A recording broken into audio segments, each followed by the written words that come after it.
সৈয়দ শামসুল হককে নিয়ে যা বললেন তসলিমা নাসরিন। চলে গেছেন কবি সৈয়দ শামসুল হক। নির্বাসিত লেখিকা তসলিমা নাসরিনের সঙ্গে একসময় তার সম্পর্ক ছিল মধুর, নিয়মিত যোগাযোগ হতো। একটা সময়ে সেই সম্পর্ক তিক্ততায় পরিণত হয়।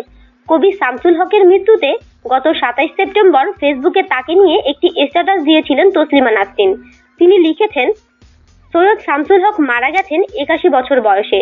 জীবনের শেষ দিন পর্যন্ত মান সম্মান, শ্রদ্ধা, ভালোবাসা, প্রচার, জনপ্রিয়তা, সরকারি বেসরকারি পুরস্কার সবই পেয়েছেন তিনি। একজন লেখকের যা যা কাঙ্ক্ষিত থাকতে পারে তা পাওয়া হয়ে গেলে তাকে সফল বা সার্থক লেখকই বলা যায়।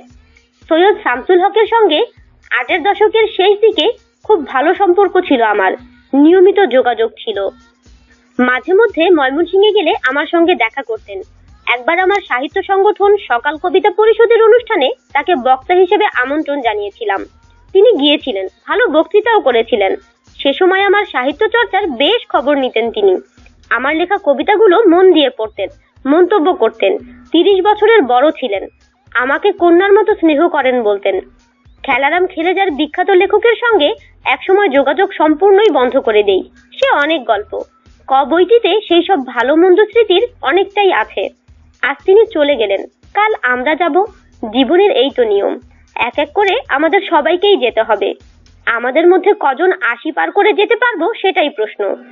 এখন যে জরুরি বিষয়টি আমি জানতে ইচ্ছুক সেটি হলো, তিনি যে ঢাকা হাইকোর্টকে দিয়ে বইটিকে নিষিদ্ধ করিয়েছিলেন সেটির কি হবে? 12 বছর পার হয়ে গেছে, এখনো কি বইটি নিষিদ্ধ রয়ে যাবে, নাকি বাদীর অনুপস্থিতিতে বইটি এখন মুক্তির স্বাদ পেতে পারে? বইটি লিখেছি বলে সৈয়দ হক 100 কোটি টাকার মামলা করেছিলেন আমার বিরুদ্ধে। এই মামলাই বা কি অবস্থায় আছে কে জানে।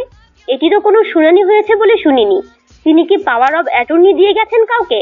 যদি দিয়ে থাকেন তাহলে পাওয়ার অব অ্যাটর্নি কি মামলা চালিয়ে যাবেন এবং বইটি কি নিষিদ্ধ রাখার ব্যবস্থা করবেন? মত প্রকাশের অধিকারের পক্ষে গত 3 দশক ধরে লড়ছি। মনে হচ্ছে জীবনের শেষ দিন পর্যন্ত লড়তে হবে।